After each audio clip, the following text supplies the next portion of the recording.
isang iglap lang, panalo ng 1.2 million pesos si Jack ng Samar. 1.2 million pesos.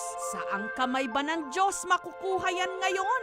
Ang construction worker na si Jack na kumikita lang ng 250 pesos kada araw, naka-jackpot nito. Tumataginting na 1.2 million pesos. Paano nangyari na ang isang construction worker katulad niya naging instant milyonaryo? Manood para matuto. Laki sa hirap ang tubong Basay, Samar na si Jack. Kalimitang sa pangingisda lang daw sila kumukuha ng makakain. Lahat daw silang 5 magkakapatid, hindi nakapag-aral. Trabaho ng tatay ko, nagpapalay. Tapos yung nanay ko naman naglalabada. Nag-aaral pa lang ako ng elementary. Gusto kong makaahon sa kahirapan. Pero ang pinakamalaking pagsubok sa buhay ni Jack dumating taong 2013 nung sinalanta sila ng super bagyong Yolanda. Ang kanilang bahay na wipe out. Pero ang super bagyong sumira ng kanilang buhay at bahay, siya rin palang instrumento para si Jack magkatrabaho. Sa pagbangon kasi ng Samar, kaliwat kanan ang housing projects. Kaya ang dating mangingisda na si Jack naging construction worker. Nakita ko may nagtatrabaho. Pwede mo bang pumasok dyan? Oo naman, naghahanap kami ng tao eh. Anong gusto mo? Libor lang po. Naghahalo ng mga simento. Pag may nagdi-deliver naman ng simento, 500 bags. Ako lang po yung nagbubuhat. May taga-atang lang po. 250 pesos ang kinikita niya noon kada araw. Alam niya na kahit ilang taon pa siyang pumala ng lupa, hindi siya magiging milyonaryo. Kaya ang swerte, idinaan niya sa pakikipagsapalaran para sa kanyang sariling pamilya.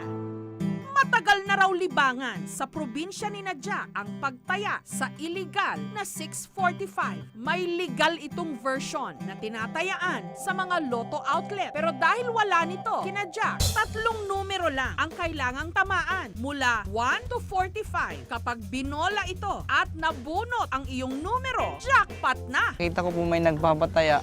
Tumaya po ako sa victory. Loto po.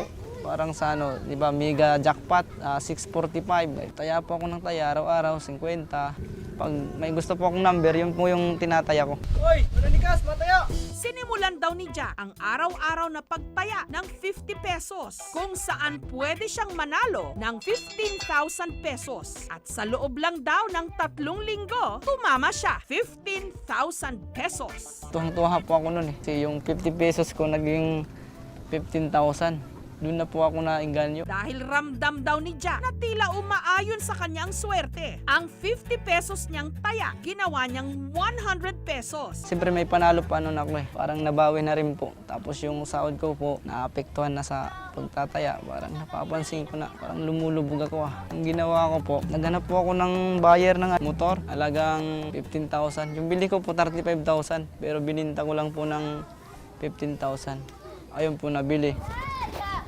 Tinaya ko na naman po. Doble ang taya, aba, dumoble rin ang kanyang premyo. Naging 30,000 pesos. Ipinambili daw nila ito ng mga gamit sa bahay at panggastos sa araw-araw. Yung pamilya ko na napabayaan ko na rin kasi pag nalulun na ako sa pagtataya, hindi ko na sila nabibigyan ng kasi bala ko talagang itaya. Hindi namin alam na tumaya pala siya ulit, 100 peso. Tumitingin sa cellphone, akala mo kung ano yung tinitingnan. Sumasayaw pa, ganun. Bakit ka na naman sumasayaw? Sabi niya, nanalo na ulit ako na. Samantala, nung bisperas ng kanyang birthday, muli siyang tumaya. Una, 1,000 pesos para sa inaasahan niya 300,000 pesos na panalo. Dinagdagan niya ito, ginawang 1,500 pesos para sa 450,000 pesos na premyo hanggang itinodo na niya. Tumaya muli ng isa pang 1,500 pesos. Kinabukasan po birthday ko, maya po ako ng 4,000, 3 kolektor yun eh. Sa 3 tinayaan ko po, sa 645, pare-pareho po yung numero. Birthday po ng ng asawa, yung 23. Yung 15 po, ko lang po, Corsonada. Tapos yung 25, birthday po ng kapatid ko. At sa gabi ring yun, tila napaaga ang kanyang birthday gift dahil ang 3 niyang tinayaan, lahat panalo premyong suma total 1.2 million pesos. Jackpot! Ang ating construction worker naging instant millionaire. Lahat ng hirap ko, nabawi ko rin. Mabibigyan ko rin ng magandang kinabukasan yung mag-ina ko. Tapos po, nung nakumpleto na po yung pera na yun, nag-usap po kami mag-asawa na ako lang muna kasi palaguin ko sa kumpanya, mangungontrata ako doon. At dahil milyonaryo na siya, si Jack nag-resign na sa trabaho. Ang 200,000 pesos itinabi niya para sa kanyang anak. Ang 800,000 pesos naman ininvest niya sa isang construction site. Ang 10,000 pesos ipinampaayos ng kanilang bahay.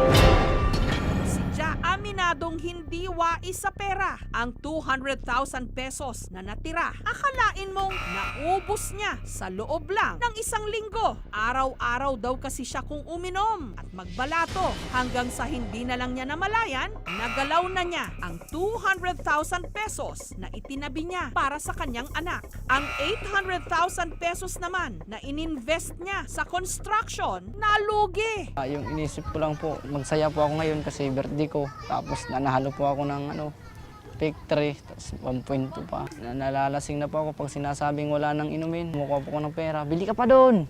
Bili pa ng inumin. Parang wala lang sa akin yung pera. Kaya sa loob lang ng 3 buwan, ang 1.2 million pesos na na-jackpotan niya, ubos! Back to zero siya ngayon. Ang masaklap, may utang pa siyang 600,000 pesos. Napakabigat po. Lalo na pag magsisingilan ka po, sisingilin ka sa utang, wala kang maibigay. Pero hindi ko po sinasabi sa asawa ko kasi pag sinasabihan ko yung asawa ko, iiyak po, nasasaktan. Dahil sa lahat ng ito, si Jack kasalukuyang dumadaan daw sa matinding depression. Yung anak ko po sir, minsan pumapasok sa paran, walang baon eh. Tapos minsan po, hindi pa nakakakain. Kunin mo na lang ako Lord. Pero lumalaban pa ako para sa mag-ina ko eh. Paano pag wala ako? Paano sila? Hanggang may buhay, may pag-asa. Nakatira sila ngayon sa isang maliit na kubo. Inuupahan nila sa halagang 60 pesos kada buwan. Pareho sila ng kanyang misis na walang trabaho. Kaya ang madalas lang daw, kinakain ng kanilang 3 gulang pa lang na anak, talbos ng kamote. Kasi hanggang ngayon di ko maano yung problema niya. Problema ko, minsan di ako makatulog sa mga utang niya. Nag-iwan siya ng sulat sa akin na pasensya na. Di ako nakinig sa payo niyo. Huli ng pagsisisi ko. Nagagawa ko, umiiyak. Hindi ako makakain. Dahil sa matinding pinagdadaanan ni Jack, dinala siya ng aming team sa isang espesyalista. Sana po supportan ako ng pamilya ko. Kahit anong mangyari, hindi nila ako iwan. Yung patient natin si Jack, he is suffering from major depressive disorder. It is a type of mood disorder. Ang gagawin natin kay Jack, tatawagin ko yung parents din niya for counseling din, together with his wife. So magka-counseling kami dito, tapos magbibigay din ako ng gamot, antidepressant para kay Jack. Hinandugan din namin siya ng kaunting puhunan para makapagsimulang muli ng maliit na negosyo. Uy!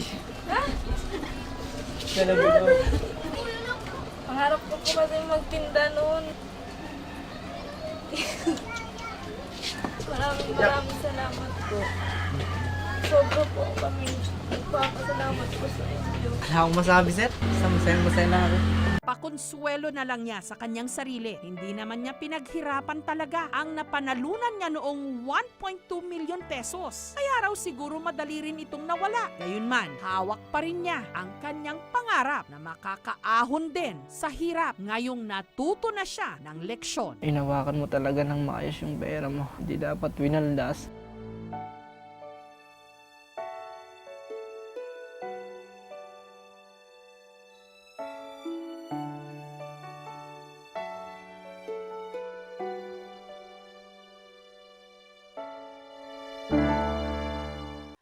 Thank you for watching mga kapuso. Kung nagustuhan niyo po ang videong ito, subscribe na sa GMA Public Affairs YouTube channel and don't forget to hit the bell button for our latest updates.